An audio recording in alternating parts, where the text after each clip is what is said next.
Morning, y'all. It's your friend Bridget Willard. I got my coffee. This is my mug. It says, do the work. That's where everybody gets stuck, is doing the work.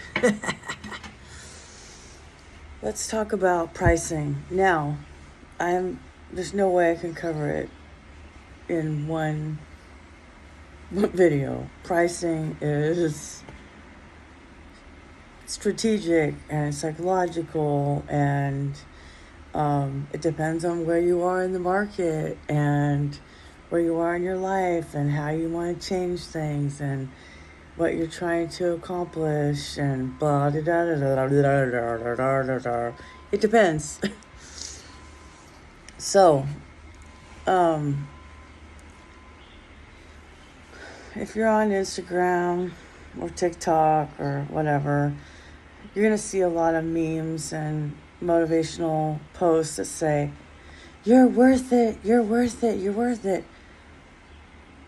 Okay, so you are worth somebody treating you with love and respect, and you're worth someone who will respect your boundaries, and you're worth someone who will be honest.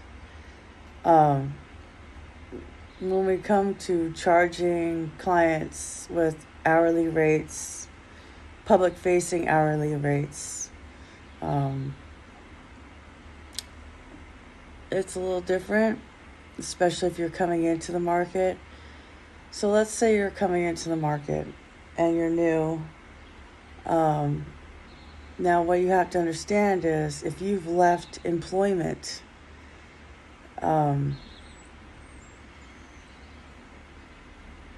you have to buy health insurance, for example, with the net of your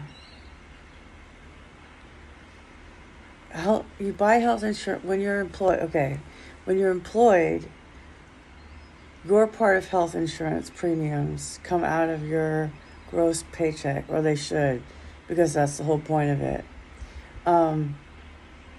And the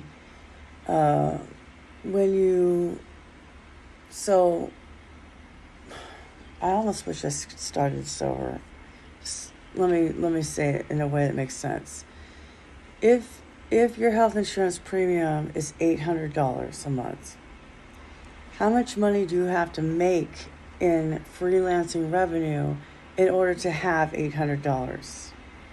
Or if you have a job and it doesn't cover health insurance but you still want it, how much money do you have to make as revenue in order to have $800? So I would just add a good 20 to 40% on that, depending upon your tax bracket. But basically, you have to make $1,000 to have $800. Now, when you're on your own, you're going to have to pay the IRS self-employment taxes, which is about 20%. I'm not a tax professional, blah, blah, blah, blah, disclaimer, but that's how it is. So if you're in a position to rat hole that money away, then you should definitely do that. Sorry, I was getting Slack messages from my clients. It's very distracting. So you got to build that into your pricing, right?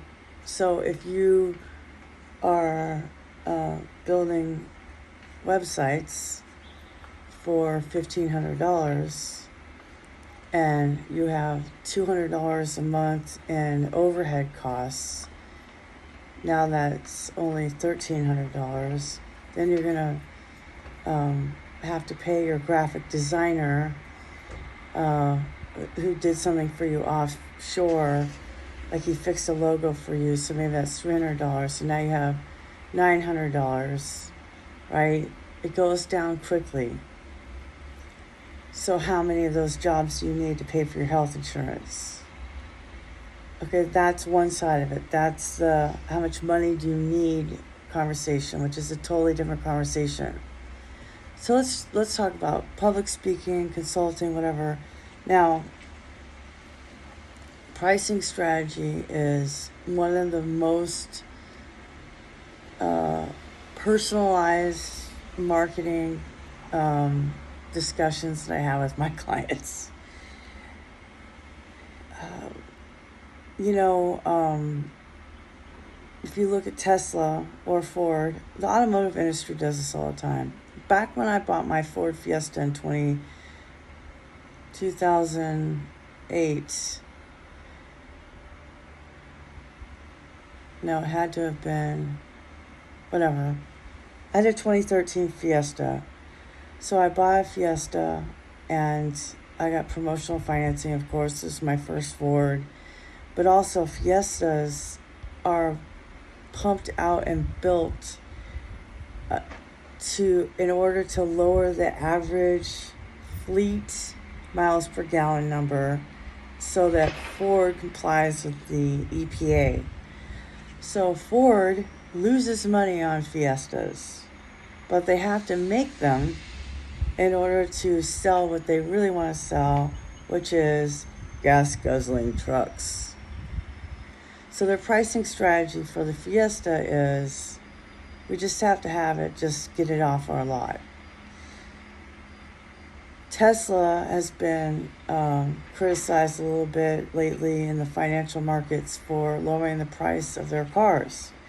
So when you have a company that's a corporation that's publicly traded, you have a fiduciary duty to your stockholders, not to the consumer. It's kind of tricky, but allowing those prices to go down will increase customer loyalty. Then the prices will go up. You've seen it, like you go to get your telephone and they're like introductory price, and then 2 years later you're paying $140 a month for your cell service. Consulting, you know, when you start out, sometimes that you get what you get and you don't throw a fit. And then you slowly raise your prices and you slowly figure out who you want to work with. For example, my Twitter package, Twitter Pro, is about $1,400 a month. When I started, it was $250. First of all, I realized when I did it for $250, I was making $9 an hour. I was like, oh, hell no. And then I slowly raised the prices. I don't raise my prices on current customers, but the new people gotta pay. So, you know, it's hard to give really good advice that's generic. I do a better job if I have, the more specific information I have, the better I do at giving solid, actionable advice. But if you're new, maybe you are worth $195 an hour for consulting. That's what I used to charge. But I've decided I want more consulting, so I lowered it to $75. You know, it's all a fast nickel beats a slow dime. So do you want more customers at volume, or do you want fewer customers and they pay a price? Do you want to be Costco, or do you want to be Nordstrom? It's up to you, you know. But the most important thing to do is to experiment and talk with somebody that, you know, I feel this is pitch heavy, and that's not what I meant to be. It doesn't have to be me, it could be anybody. But when you put your prices on the internet, it's not that big of a deal if you change them. You know, I could go into Calendly right now and change my hourly rate for my consulting fee to $25 or $27 or $63. It's up to you. So, you know, experiment, see what happens, see what sticks. Sometimes you gotta do some free speaking before you're gonna get paid goods, you know. Anyway, put yourself first. You're worth doing your business for. But until the market reflects how much they're willing to pay you, or if you find the right customers, then you just do what you gotta do to get your name out there. Not exposure, build your reputation. Bye.